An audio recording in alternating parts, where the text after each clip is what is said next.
I'm Kendall Montgomery, and this is Ultimate Concealed Carry News. Each week we assemble the top stories from network news, online news outlets, and videos relevant to you, bringing you your weekly gun news all in one place. On this week's show, the world's first metal 3D printed gun is released. A mom is banned from her daughter's school after posting a picture of her CCW on Facebook, and a concerned citizen shoots and kills two armed robbers after they drew on him following a robbery at a convenience store. Our top story. In last week's news, we showed you 3D printed guns and their growing technology, which up until now were only capable of being made out of plastic polymer. But now the first metal 3D printed gun has been released. Solid Concepts, one of the world leaders in 3D printing services, has manufactured the world's first 3D printed metal gun. It is a copy of a 1911 made using public domain plans in a laser sintering system that solidifies metal powder. It looks and fires just like a real semi-automatic pistol.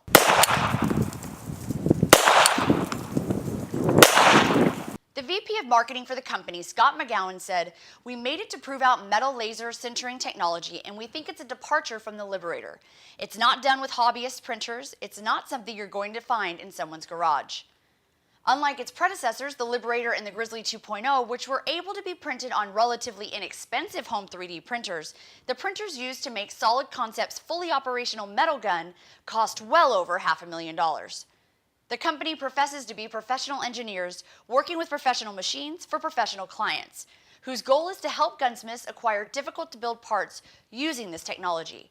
They are fully certified to manufacture weapons and will only work with qualified customers. And though this technology is sure to fuel the mainstream media's argument for more gun control, it is crucial to reiterate that Solid Concepts' design is not meant for the everyday consumer.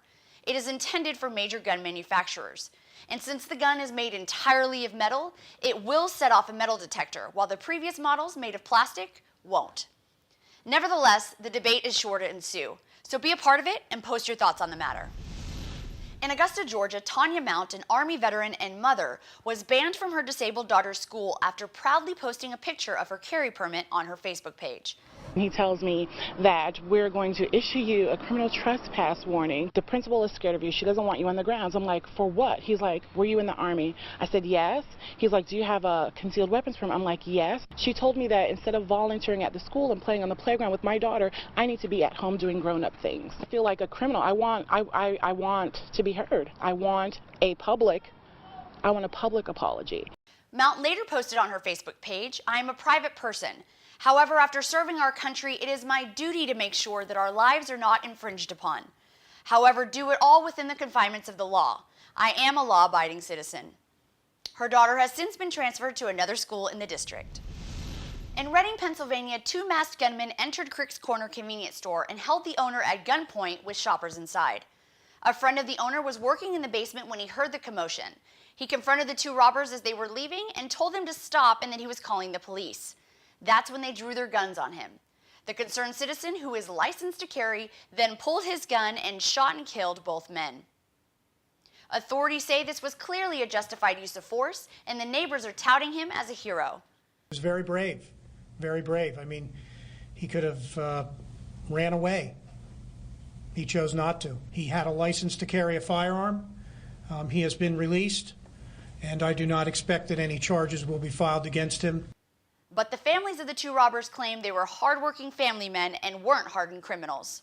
My brother was a good kid. He hung out with the wrong crowd. He's not going to get a chance to make up for it. I don't wish death upon somebody I grew up with my whole life, but it happens. You know, they should have thought about this before going.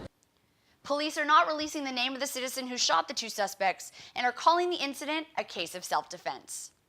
I'm Kendall Montgomery. Thank you for watching, and see you next week.